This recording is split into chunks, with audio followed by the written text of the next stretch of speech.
The first thing they don't tell you about Antarctica is the silence. It isn't peaceful. It's heavy, like the world is holding its breath. When the plane door opened and the cold rushed in, it felt less like air and more like a warning.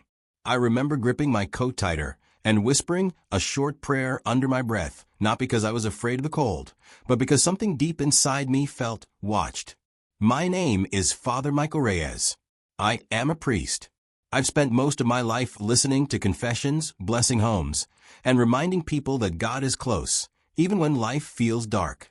I never imagined my faith would lead me to the most isolated place on earth.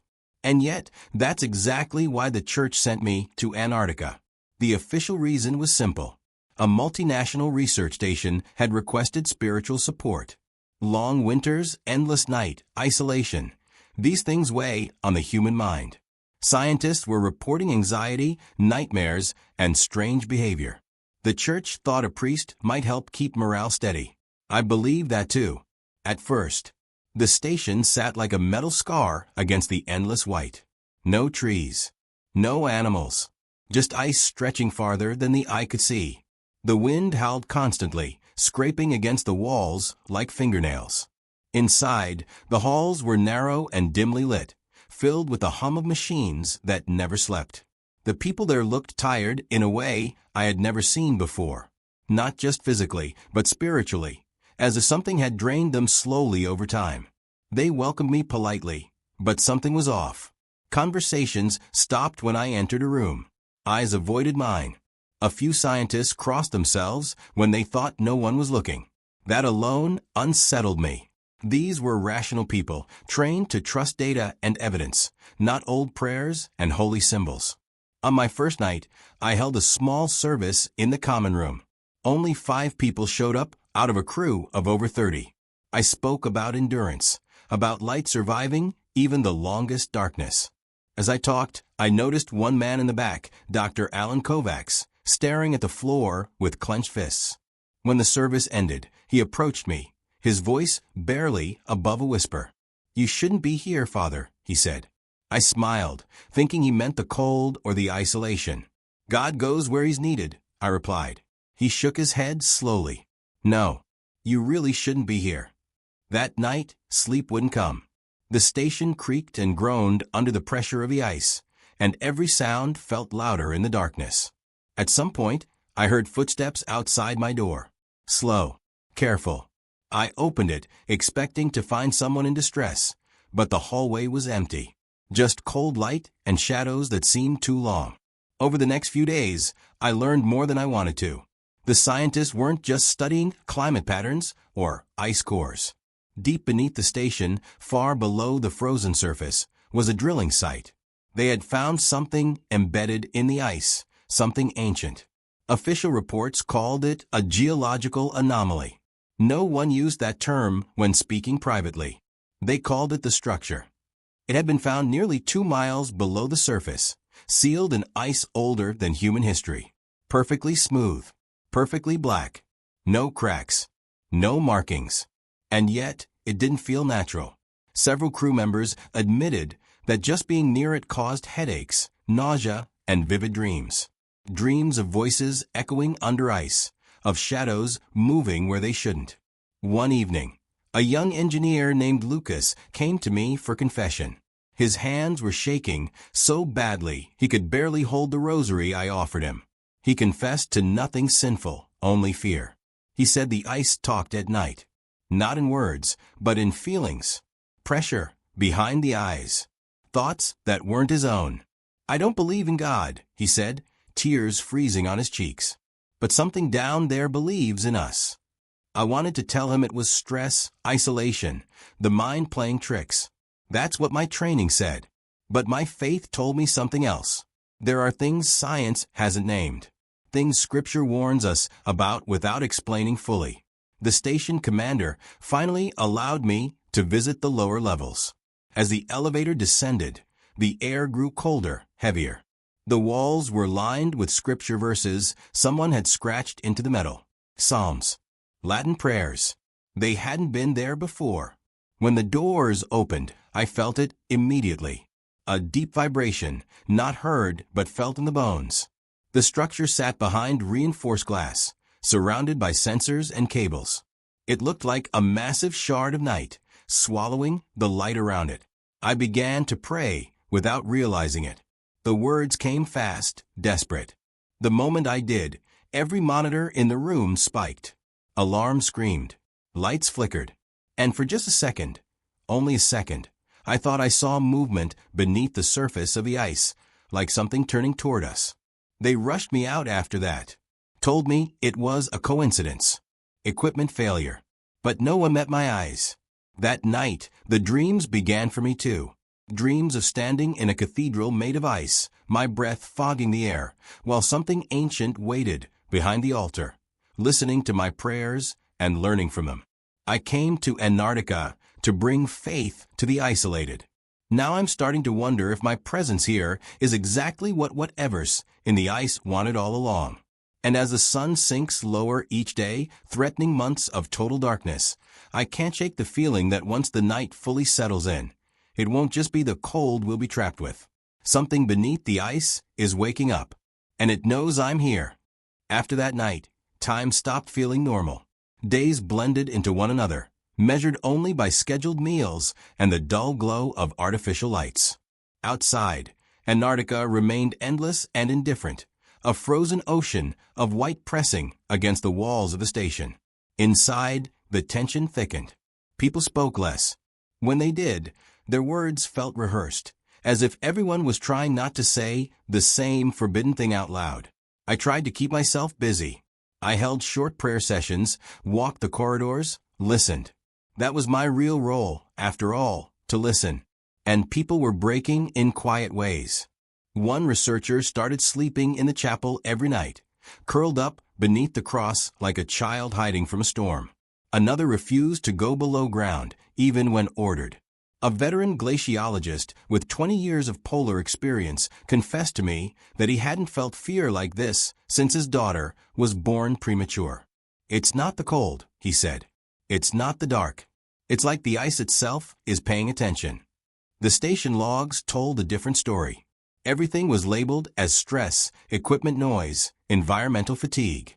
But the unofficial stories, the ones whispered in hallways and murmured during late-night coffee, painted a darker picture. Objects moving when no one was near. Radios picking up low frequencies with no known source. A constant pressure in the ears whenever the drilling site was active. I started reading old mission reports, archived files that no one bothered to lock away. The drilling operation hadn't begun recently, as I'd been told. It had started almost 3 years ago. The first anomaly was detected by accident while searching for ancient climate data. When the drill hit something solid that wasn't rock, they assumed it was a dense mineral layer. But the deeper they went, the stronger the interference became. Instruments failed. Data corrupted itself. And then the dream started. The earliest reports described similar nightmares across multiple crew members. Vast empty spaces. Echoes beneath ice. A sense of being summoned. At first, the dreams were dismissed as coincidence. But patterns emerged. Everyone dreamed of the same place. Everyone woke up at the same time. I brought these concerns to the station commander, a practical woman named Helen Moore.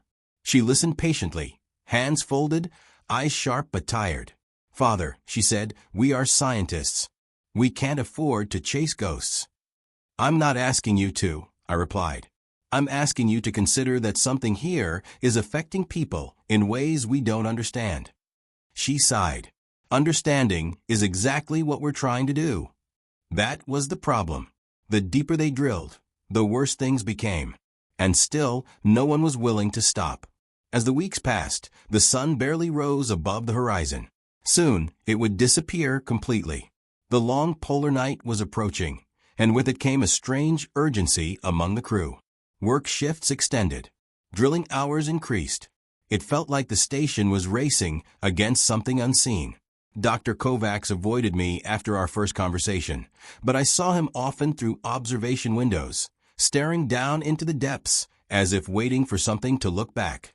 When I finally cornered him in the storage bay, He looked older than he had weeks before, dark circles carved deep into his face. "You know more than you're saying," I told him. He laughed, short and hollow. "Of course I do. We all do." He hesitated, then lowered his voice. "Do you believe evil needs permission?" The question caught me off guard. "I believe humanity often opens doors without realizing it has." He nodded slowly. "Then pray we haven't already invited it in." That night, the power flickered across the station. Just for a few seconds, but long enough for panic to ripple through the halls. When the lights came back on, alarms blared from the lower levels. The drilling site had registered a massive thermal spike. Something was generating heat inside the ice. They sealed off the area, but the sense of relief didn't last. The temperature readings dropped back to impossible lows, colder than the surrounding ice, colder than physics should allow. It was as if the heat had never been there at all. I began to feel it too. A low hum beneath my feet, like a distant chant. During prayer, my thoughts wandered toward the structure, without my consent. Words twisted in my mouth. Familiar prayers felt heavy, resistant, as if the air itself didn't want to carry them. One morning, I found frost forming on the inside walls of the chapel. Perfect circular patterns, spiraling outward from the altar. No one could explain how it happened. Maintenance blamed condensation. I knew better. Symbols don't repeat by accident. I started writing everything down, keeping a private journal hidden beneath my mattress. Dates, names, dreams. If something happened to me, I wanted a record to exist somewhere. A warning, maybe. Then people started hearing voices. Not clearly. Not words you could quote. More like suggestions. Urges. A pull toward the lower levels. One technician admitted he'd nearly opened the sealed elevator shaft in the middle of the night, convinced someone was trapped below, calling for help. No one was. The ice storms grew worse, trapping the station for days at a time.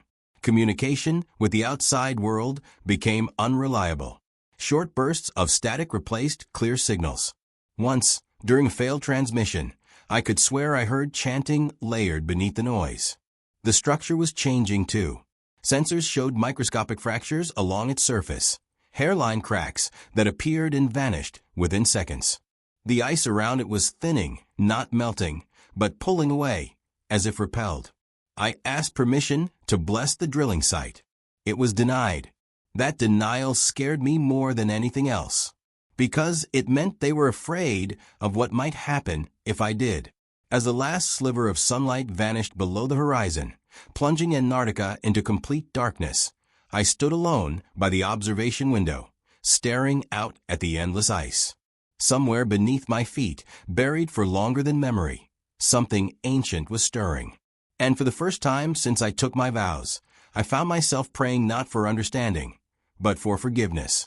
Whatever lay beneath the ice had waited a very long time, and it felt like our curiosity had finally given it a reason to stop waiting. The darkness changed everything. Once the sun vanished completely, the station felt less like a place of research and more like a sealed box drifting at the edge of the world. Artificial lights hummed day and night, but they never quite replaced what we'd lost. People's sense of time unraveled.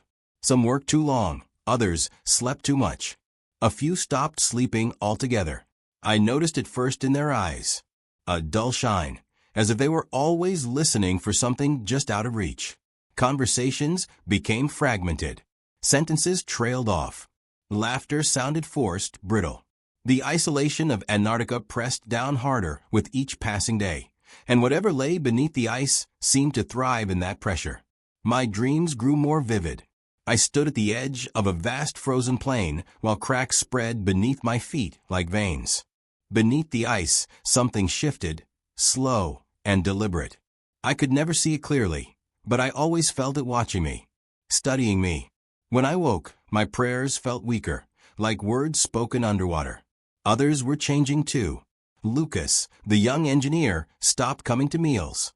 When I checked on him, I found his room covered in sketches, circles, spirals, jagged shapes that looked disturbingly similar to the frost patterns in the chapel. He insisted he didn't remember drawing them. "It's like my hands move before my thoughts," he said, staring at the wall as if it might answer him back. I feel calmer when I draw them. Like I'm doing what I'm supposed to. That word stuck with me. Supposed. Dr. Kovacs began pushing harder for expanded drilling access. He argued late into the night with Commander Moore, insisting that the anomalies were signs of an unprecedented discovery. Something that could change human history. Energy sources. Proof of pre-human intelligence. His voice shook with excitement, but beneath it I sensed fear, tightly wound and barely controlled. At the same time, a smaller group within the station wanted everything shut down. They avoided the lower levels, spoke in hushed tones, and gathered secretly in the chapel after hours. They didn't call it prayer, but that's what it was. A silent plea for protection. I stood between these two groups, pulled in opposite directions. Faith on one side, curiosity on the other.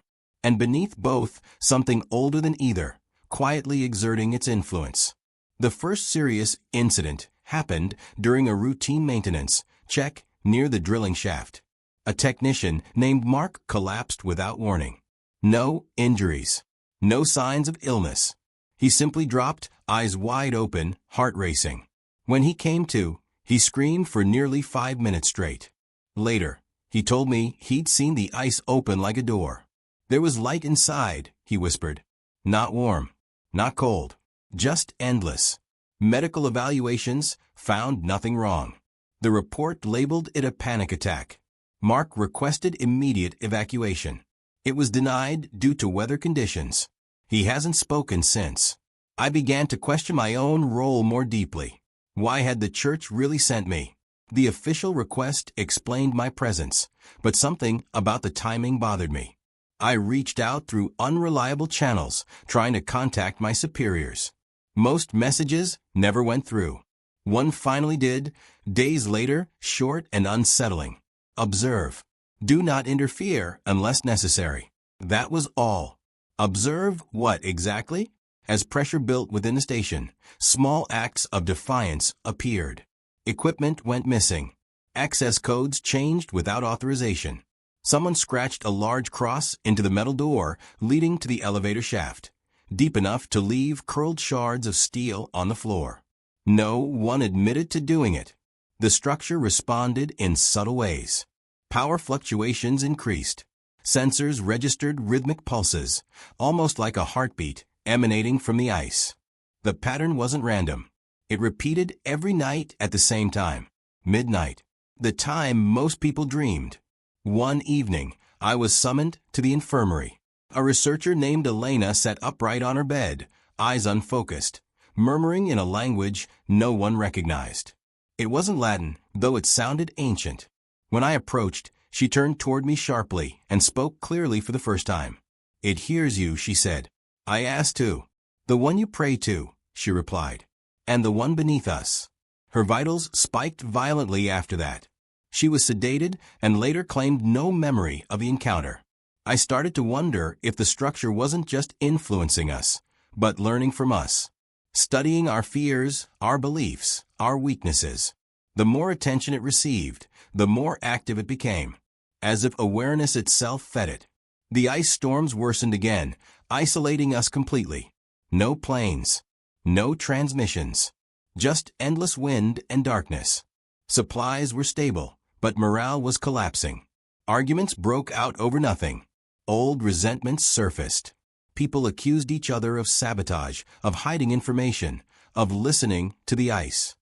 Through it all, the drilling continued. Against my better judgment, I returned to the lower levels one night alone. The corridors felt narrower, the lights dimmer. The hum was stronger there, vibrating through my chest.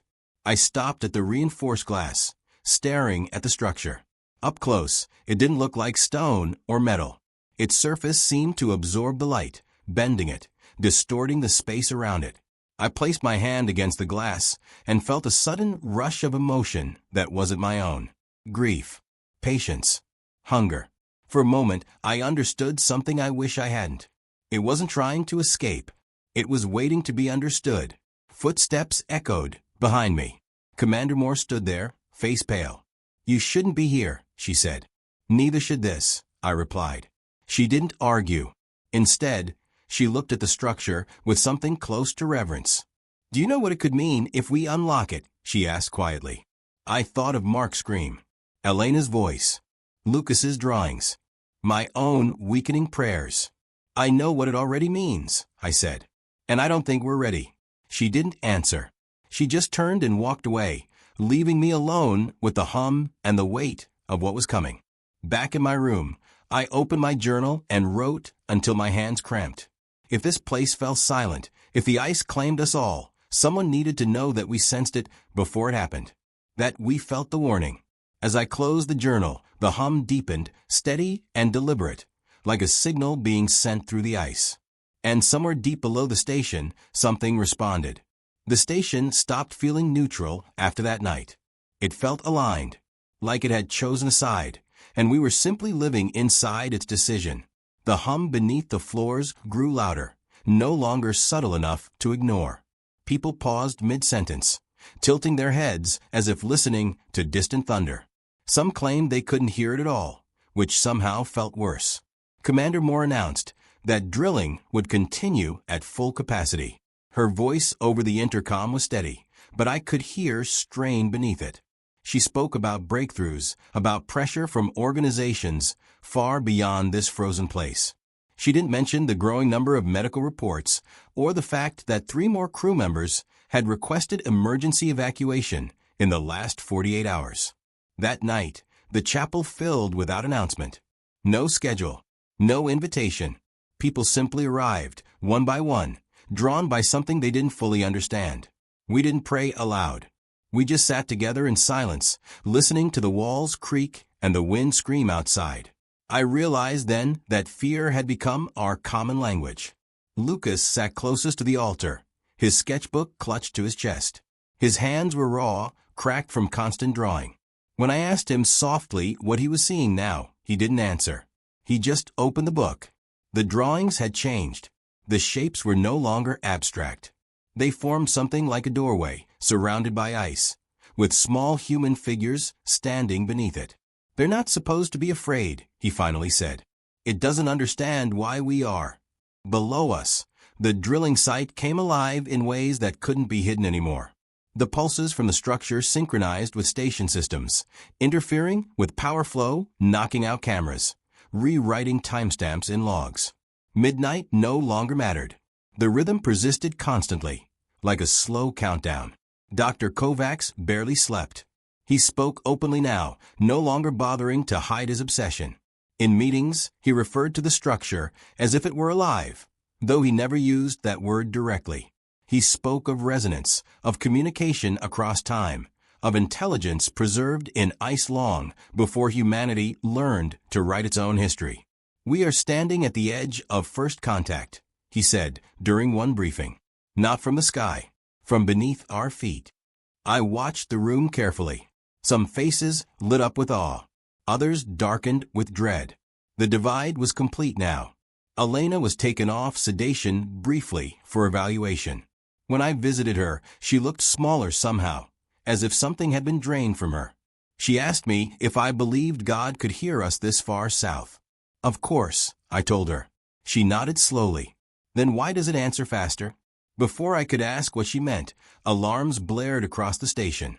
A deep, rolling sound that sent everyone running. The drilling shaft had destabilized. Ice fractures were spreading faster than predicted.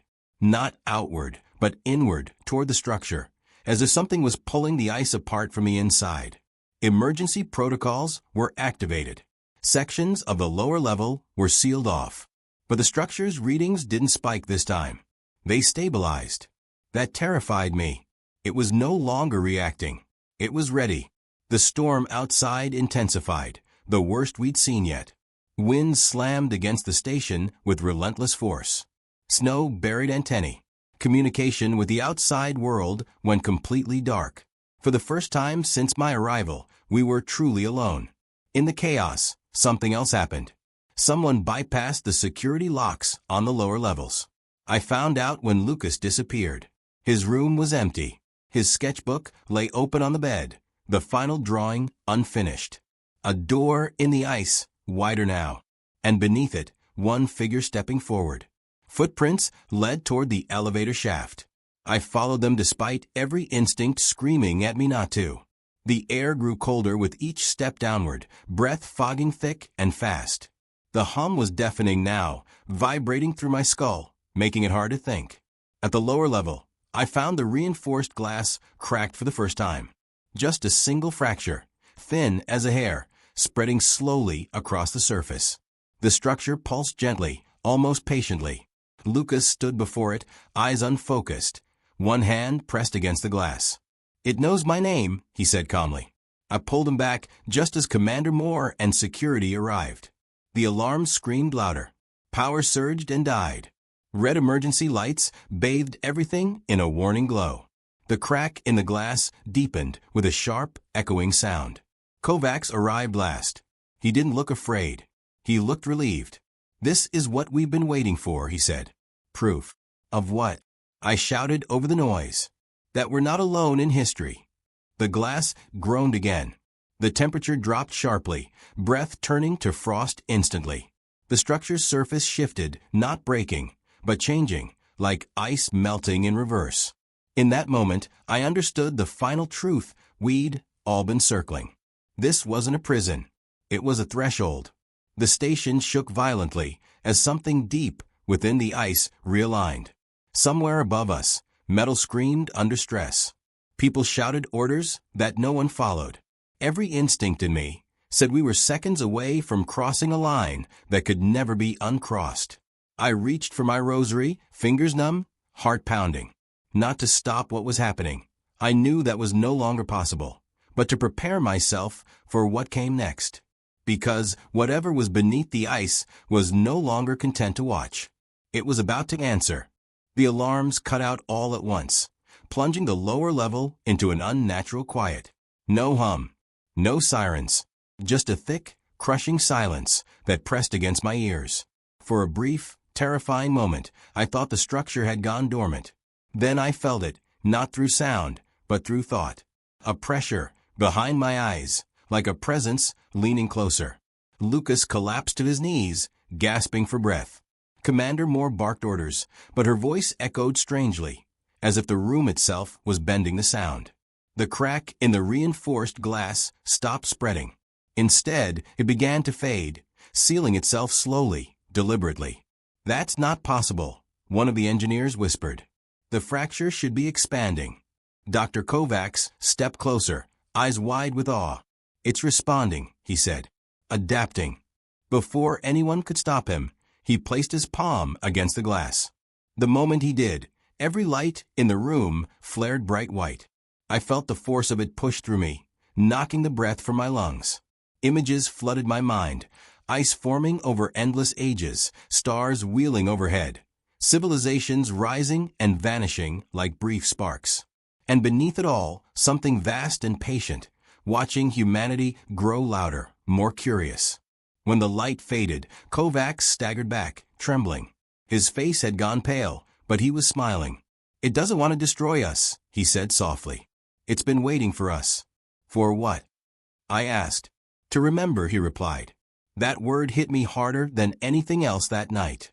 The station above us shook again, not violently, but rhythmically, as if responding to a signal. Over the intercom, fragmented voices reported systems activating on their own. Doors unlocking. Power rerouting. The structure wasn't just influencing the lower levels anymore. It had found pathways. Commander Moore turned to me, her expression tight. "You said this thing reacts to belief," she said. "To awareness." "Yes," I replied. "And the more attention it gets, the stronger it becomes." Her jaw clenched. "Then we've already lost control." As if to confirm her words, my radio crackled to life. Not with static, but with a voice. Calm. Familiar. "Father Reyes," it said. My blood ran cold. No one at the station spoke with that tone. It wasn't coming through my ears alone. It felt like it was forming inside my head. "You carry something we remember." I dropped the radio. It clattered uselessly to the floor, still whispering. That was the moment I understood the second truth. The structure wasn't just ancient. It was selective. Security rushed Lucas back to the infirmary, but he kept turning his head toward me, eyes clearer than I'd seen them in weeks. "It showed me," he said. "You're not here by accident." I wanted to deny it, to insist I was just a priest sent to comfort isolated researchers. But pieces began to fall into place: my sudden assignment, the vague instructions from the church, the silence from my superiors. I returned to my room and dug out my journal, flipping back through earlier entries. There it was, buried in the first week, something I'd dismissed at the time. A note about an old Vatican archive I'd studied years ago. A fragment describing the watchers beneath the frozen ends of the world, and the belief that faith could act as a bridge, not a barrier. My hands shook as I realized the implication. The church hadn't sent me to protect the station. They'd sent me because they knew something would recognize me. Down below, the structure pulsed again, stronger this time. The ice around it shifted audibly, cracking in patterns that mirrored Lucas's drawings. The drilling equipment powered on, without command, lowering itself slowly, precisely, as if guided. Commander Moore ordered a full shutdown. It failed. Kovacs stood apart from the chaos, breathing heavily, eyes unfocused. "It doesn't want the machines anymore," he said. "It's done with them." "Then what does it want?" she demanded. His gaze slid toward me. Before anyone could react, the station went dark.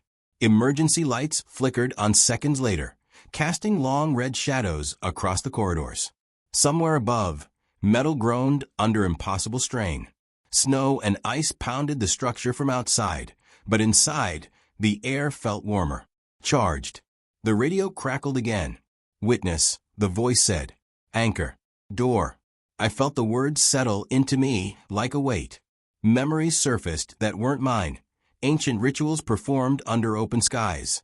Faith used not to banish, but to connect, to acknowledge, to keep something sleeping without fully silencing it. The structure wasn't breaking free. It was being called back online. The final twist came quietly, buried in a system alert that no one noticed at first. Power consumption logs showed a second energy source activating beneath the ice. Not from the structure itself, but from somewhere deeper. Deeper than the drill had ever reached. A second signal answered the first. 2 pulses, now in sync. 2 thresholds. As the realization spread through the room, fear finally broke through the obsession. This wasn't a singular discovery. It was a network.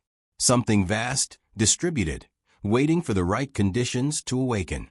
And Antarctica wasn't the only place where the ice was thinning. The voice spoke one last time, clearer now, closer. "We are not awakening," it said. "We are being remembered." The station shook violently as the pulses accelerated. Systems overloading, ice screaming beneath unimaginable pressure. I clutched my rosary, not in defiance, but in dread.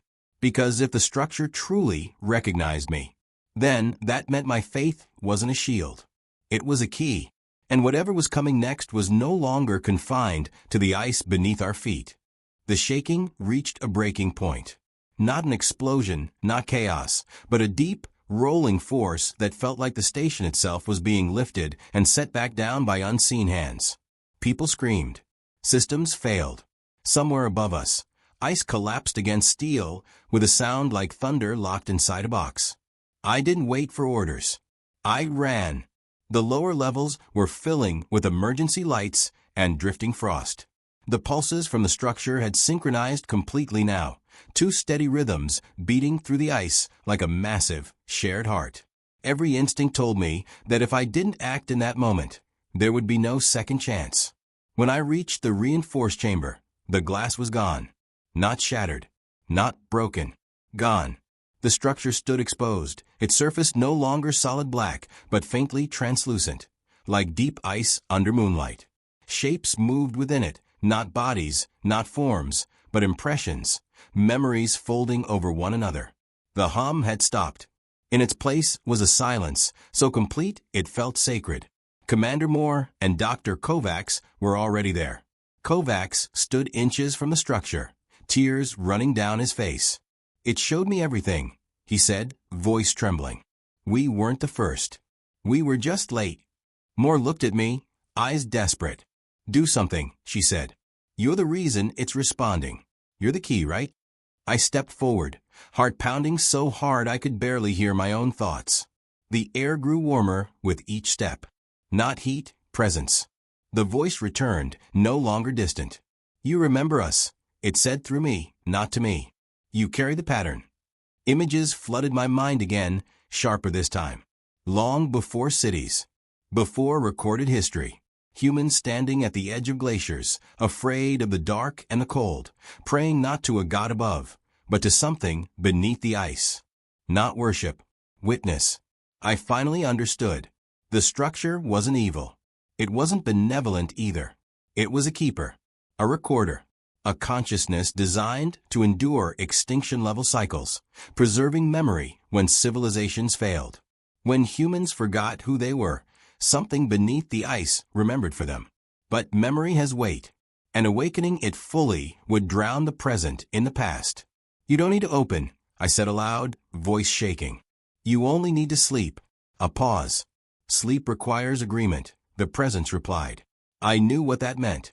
Faith had always been described as belief without proof. But this required something else. Surrender without control. I knelt before the structure, rosary clenched in my hand, and began to pray not as a priest, but as a man. Not for power, not for answers, but for limits. I offered it what humanity had learned the hard way, that not all knowledge must be held at once, that forgetting is sometimes mercy, that memory without context becomes hunger. The structure responded. The translucent surface dimmed. The moving impression slowed. The pulses beneath the ice began to drift out of sync. Somewhere deeper, the second signal weakened, then faded entirely. Around us, system stabilized. The shaking eased. Emergency lights flickered back to normal. Above, the station groaned, but held. Kovac screamed. He collapsed to the floor, clutching his head as if something had been torn from him. When medics rushed in, his eyes were empty of that earlier awe, replaced with confusion and fear. I can't remember, he whispered. It's gone. Lucas stirred nearby, finally conscious, blinking like someone waking from a long dream. His drawing stopped. The urge was gone. The structure's surface hardened once more, turning opaque, then dull. Ice crept back around it, not violently, but gently, reclaiming what had been exposed. Within minutes, it looked exactly as it had when I first saw it. Ancient, sealed, silent. The main conflict was over. The drilling was shut down permanently. Commander Moore ordered a full evacuation once the storm cleared. Reports were written, redacted, buried. The official explanation cited structural instability and psychological stress. No one argued. Before we left, I was summoned to the infirmary. Kovacs lay there, staring at the ceiling. You took it away, he said quietly. No, I replied. I kept it asleep. He turned his head, slightly. You don't know what we lost. I thought of the images I still carried, fragments the structure had not reclaimed. I know exactly what we almost lost. The evacuation plane arrived days later. As Antarctica disappeared beneath us, endless white swallowing the station like it had never existed, I felt a weight lift from my chest. I thought it was over. I was wrong. Months later, back home, life returned to familiar rhythms. Massachusetts confession. Quiet evenings. I stopped dreaming of ice. The hum never returned. For the first time in a long while, I slept peacefully. Until the package arrived. No return address. Inside, a single object wrapped in cloth. A small, perfectly smooth shard of black material. Cold to the touch, despite the warm room. Attached was a note written in a careful, unfamiliar hand. We did not forget you, it read. You were never meant to forget us. As I stared at the shard, my radio, unplugged, long unused, crackled softly on the shelf. Not with a voice, with a pulse. Steady, patient. Somewhere far away, beneath ice or stone or ocean, something answered back. And I realized the final truth too late. Antarctica was never the prison. It was just the place we noticed first. I didn't touch the shard for a long time after that. It sat on my desk, wrapped again in the same cloth, as if distance alone could make it harmless. I told myself it was just a relic, a leftover fragment with no power on its own. But every time I passed by, I felt it, faint, familiar, like a memory trying to surface. I disconnected the radio and stored it in a drawer. The pulse never returned after that first night. Still, I knew better than to believe silence meant absence. Antarctica had taught me that some things speak loudest when they're quiet. Life moved forward, slowly stitching itself back together. The church never officially questioned me about what happened. No interrogation. No formal report. Just a single private meeting with a senior cardinal who listened without interrupting, eyes heavy with something between belief and burden. When I finished, he nodded once. "Some doors are not meant to be closed forever," he said. Only watched. I was reassigned soon after. A small coastal parish. Ordinary problems. Ordinary people. It should have felt like relief. In many ways, it was. Lucas wrote to me once. He had returned home, finished his engineering degree, and started painting instead of drawing. Landscapes. Open skies. He said the need to sketch shapes had vanished completely. "Whatever was missing came back," he wrote. That brought me peace. Commander Moore retired quietly. No interviews. No book deals. Just silence. I respected her for that. Dr. Kovacs disappeared from the public record entirely. I later learned he'd entered long-term care for memory loss. Some knowledge, it seems, doesn't want to be remembered halfway. As for me, the dreams never returned, but something else did. Understanding. Not the kind that answers every question, but the kind that teaches you which questions matter. The thing beneath the ice wasn't a monster or a god. It was a mirror. It reflected humanity's oldest instinct, the fear of being forgotten. It remembered us because once we asked it to, and over time we forgot the agreement. Faith, I realized, isn't always about fighting the unknown. Sometimes it's about setting boundaries with it, knowing when to listen and when to step back. I eventually unwrapped the shard again. In the daylight, it looked ordinary. Just a dark, smooth fragment, no markings, no glow. Cold, but no colder than stone. I took it to a lab through church channels. The results came back inconclusive. Unknown composition. No detectable energy. Nothing worth worrying about. I smiled when I read the report. Some things don't show themselves unless they're acknowledged. I returned the shard to the cloth and placed it somewhere safe. Not hidden. Just respected. A reminder, not a threat. Years passed. Climate reports filled the news. Ice shelves thinning. Ancient ground exposed. People celebrated discoveries, fossils, artifacts, traces of lost history emerging from places long sealed. Progress, they called it. I listened carefully. Not once did I hear that pulse again. Not from the radio. Not in my head. Not in my dreams. I believe the structure beneath Antarctica is sleeping still, its network quiet, its memory folded in on itself like a book placed back on a shelf. But I also believe this. Sleep is not the same as erasure. We didn't destroy what was in the ice. We reached an understanding, a fragile one. As long as humanity remembers restraint, it will remain dormant. As long as curiosity walks beside humility, not ahead of it. Every so often, someone asks me about my time in Antarctica. I tell them the truth, just not all of it. I speak of isolation, of faith tested by silence, of how small we feel at the edge of the world. I don't mention the structure, or the shard, or the way the ice seemed to listen. Some stories are warnings, not confessions. On quiet nights, after the last candle is extinguished and the church stands empty, I sometimes pause before leaving. I listen, not for a hum, not for a voice, but for myself, to make sure I still know where the line is. Because the real danger was never what waited beneath the ice. It was our need to dig, to awaken, to prove we were not alone, even if the cost was remembering things humanity had chosen to forget. Antarctica didn't change me because of what I found there. It changed me because of what I chose to leave sleeping. And if there's one lesson worth carrying forward, it's this. Not every mystery needs to be solved, and not every door should be opened. Some are meant to remain frozen, holding our past in place, so the future has room to breathe.